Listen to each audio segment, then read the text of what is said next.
जय हिंद साथियों।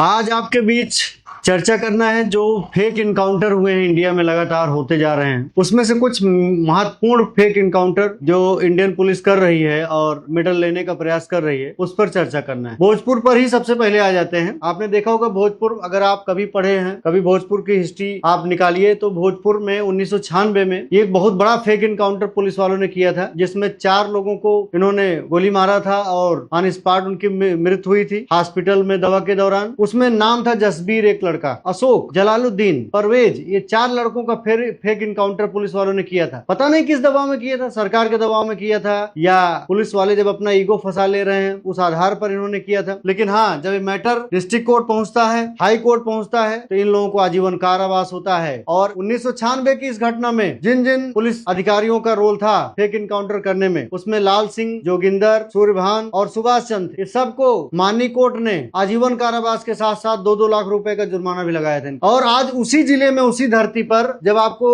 इस समय हमको लगता है पूरे भारत में भरत तिवारी का नाम चल रहा होगा, शहीद आजम की संज्ञा दी जा रही भरत तिवारी जी को, आज भी भोजपुर जिले में ही एक फेक इनकाउंटर फिर से हुआ है। उसको फेक इनकाउंटर ही कहा जाएगा। 17 जून 2026 की घटना है, शाहपुर पुलिस स्टेशन। वो आदमी समाज सेवी था, समाज के दर्द को अपने हाथों में लिया रहता था। रात दिन निम्न तबके के लिए न्याय को अंतिम चौखट को पहुंचाने का वो प्रयास करता था। हमेशा लगातार समाज सेवा के साथ साथ हमेशा प्रधानमंत्री जी को पत्र लिखना, मुख्यमंत्री जी को पत्र लिखना, ताकि भोजपुर के इस गांव में जो है, बलौटी गांव है, जहां पर भीड़ जो है लगातार बाढ़ से पीड़ित थे लोग, उनको घर दिलाना, उनको बिजली की सुविधा दिलाना, आधारभूत सुविधाओं के लिए वो लड़का लड़ रहा था, कभी डीएम से, कभी एसडीएम से, कभी पुलिस से। हाँ, माना कि क्रांतिकारी तरीका था भरत तिवारी का, क्योंकि जब वो पूरी तरीके से टूट गए, पूरी तरीके से हार गए, जब उनको लगा कि अब कोई ऐसा रास्ता नहीं बचा जिसके रास्ते से मैं अपने गांव की, क्षेत्र की, प्रदेश की रक्षा कर सकूं, सारे दरवाजे जब उनके लिए, न्याय के सारे दरवाजे बंद हो गए, तब उन्होंने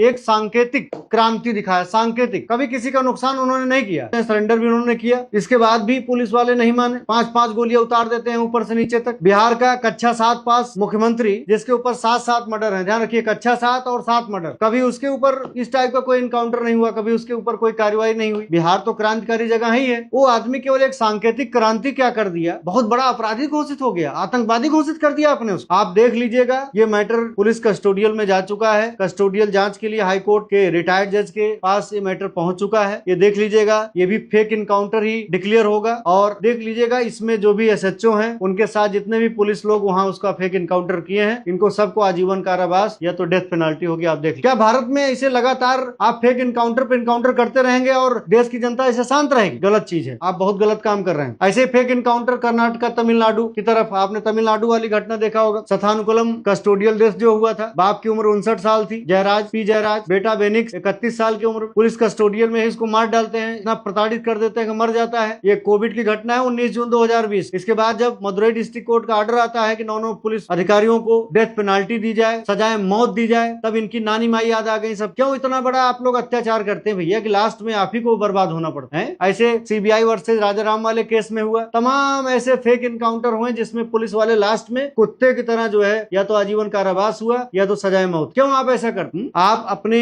चीजों को लगाम लगाइए। इस टाइप से बिना सोचे समझे कोई भी, हाँ, इनकाउंटर के क्या रूल होते हैं हमको बताइए जरा। बीएनएस सेक्शन 34 आपने पढ़ा है? सेल्फ डिफेंस में आप अपना कर सकते हैं। जब आपका मुख्यमंत्री बोल रहा है, आपके मेडिकल इंस्टीट्यूशन बोल रहे हैं कि वो आदमी मानसिक रूप से विक्षिप्त था, तो उसकी दवा कराना चाहिए, उसको 5-5 गोलियां मारना चाहिए वहां सेल्फ। और आत्मसमर्पण जो आदमी कर दिया हो, तो सेल्फ डिफेंस किस बात की हुई? कहाँ एक को किसी को गोली उसने मारा? तो आप देखिएगा, ये भी साले कुत्ते की तरह मारे जाएंगे। आप देखिएगा, कुत्ते की इनको जो है या तो आजीवन कारावास होगा या तो डेथ पेनाल्टी देगी कोर्ट, मैं जान रहा हूं। और मैं ये भी कह रहा हूं, मैं एडवोकेट हूं, Vineet Upadhyay, Supreme Court of India. मैं ये भी आपसे कहना चाहता हूं कि अगर वहां हाई कोर्ट तक लड़ाई कमजोर पड़ेगी, सुप्रीम कोर्ट में लड़ने का मैं निःशुल्क, इस टाइप के जो फेक इनकाउंटर देश भर के क्रांतिकारियों के किए जा रहे हैं, इनकी निःशुल्क लड़ाई मैं ही लड़ूंगा और बड़े लेवल से लड़ूंगा। जय हिंद, जय भारत।